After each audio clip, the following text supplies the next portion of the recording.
Hello, friends, and welcome back to my channel.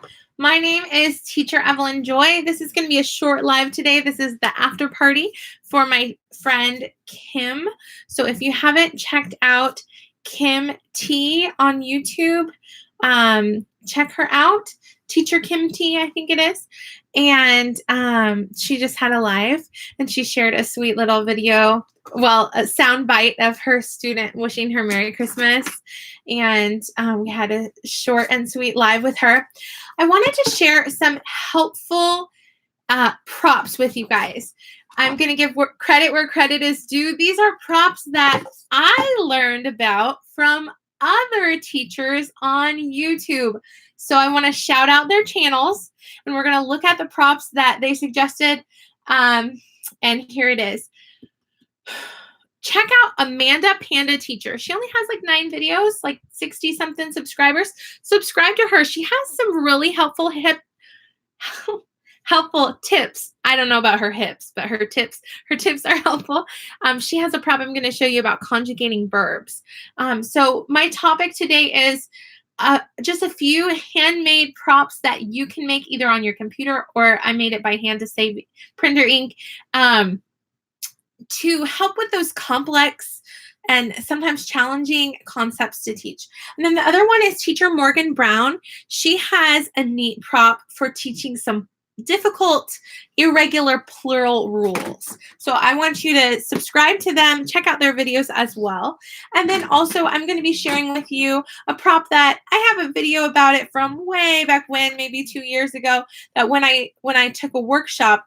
This is 2 props for teaching days of the week and months of the year.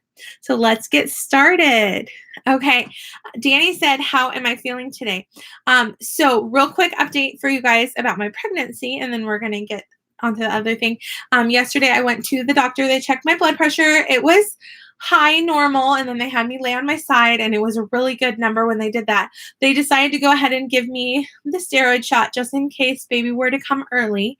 And today, my actual doctor, that was with a nurse practitioner, my actual doctor wants to check my blood pressure today and meet with me so we can talk about what she thinks of what's been going on with my blood pressure. So anyway, we will see what she says. Okay. So these are the props. I made my own version of the props. So check out their channels to see how they made it. This one is I need to come up with something more clever for this side, but basically the prop that Morgan Brown was showing was like this, but it's individual snakes saying these sounds. And this is with the irregular plural that's difficult. I need to come up with something creative that represents most words. I was thinking of putting an alphabet that is lacking S, X, and O. But basically, most words, when we make it plural, we add an S, right? But there's a few exceptions to the rule. Now, there's a rule that Morgan Brown shared that words that hiss, sounds that hiss need an ES at the end. But our students, visuals better because they may not know what hiss means. That's kind of complicated. But, sounds that maybe a snake would make, with the exception of the O. So she had individual, on a popsicle stick, pictures of snakes holding up the sound. I decided to just make my own chart because I'm making my own rendition of it. You can make whatever you like. I also liked the popsicle stick one, but I kind of like having it all on the same chart so we can see visually that X, CH, S, SH, and O are the ones that are the exception with ES. And I need to come up with something more clever that represents most words you just add an S on, right? With the exception of the really irregular plurals that we practice within the lesson, right? Then head over to Amanda Panda's channel. She has this chart I made is not as cool as hers, so check hers out. She has like a picture for he and a picture for she and a picture for it, I, you, we, they. And this is for conjugating verbs. You know how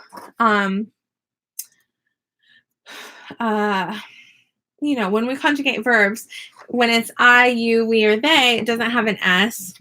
but when it's he, she, or it has an S. So sometimes instead of them guessing, it's nice to have a chart to show them. Now she had these as magnets, so she could put it on the whiteboard and she could write the word jumps. Jump, I jump, you jump, we jump, they jump, he jumps, she jumps, it jumps. So that's just an idea for you. Check out Amanda Panda on YouTube. She's my Facebook friend. She's one of the admins in the level 1 group, and she has a few YouTube videos. So very helpful over there. And she even in that video has a clip of her teaching it to the student in class. So that was really cool. All right. Thank you, Morgan Brown. She just dropped the link to Amanda's channel, Teacher Amanda Panda on YouTube. So this other one I learned about in a workshop. And okay. Every so often I see on Facebook people say, oh, I have to teach days of the week, months of the year. It's so boring. How can I make it more interesting? You know, and I'm a visual person and I love singing. So these are coming from that. When I took a workshop way 2 years ago, or maybe a year and a half ago, they mentioned some props that could be helpful. Now, the reason I put this on a juice can is I think she had it on a toilet paper roll or something. I decided a juice can so that I could write the words bigger, and it's hard plastic so it lasts longer. But the reason to put the days of the week and the months of the year in a cylinder like this is to show continuity, because after Sunday and the days of the week, after Saturday comes Sunday again, right? And the same goes for, you can see January is the first day of the month, but after December comes another year and there's January again. So, and then along with that, I have some songs that I sing, which I think, as someone who's learned a second language, songs are a big help, especially when you have like a lot of content to memorize, like a big list of animals, a big list of months of the year, a big list of days of the week, body parts, whatever it is. It's so great to have a song, because songs are something that get stuck in that part of your brain that it's in the back of your mind, and you get songs stuck in your head. You know, we use music a lot so that it gets stuck in that part of your brain that you didn't even mean to memorize it. It's just there because it's music. It's that part of your brain that just loves the right side of your brain, you know, that loves music. So with that, sorry, just killed a bug. With that, I'm going to teach you 2 songs that I learned working at a daycare. If you already know the song, start using it in class. If not, I'll sing it a couple times so you guys can learn it. Feel free to replay the video if you want to really learn it. But I enjoy singing these to my students also because the slides with the days of the week and the months of the year, those slides go by so fast, because it'll be like, what's the month after May? Okay. What's the month before May? Okay. And it's like the next slide, next slide, next slide. So it's helpful to have a colorful prop to look at. And you can, and also when they ask those questions, it's not just a guessing game. It's like, what month comes after April? After April. What comes after April? May. Very good. So I'm not telling her the answer. I'm showing her how she can come to, or he can come to the answer, right? Okay, so here's the song.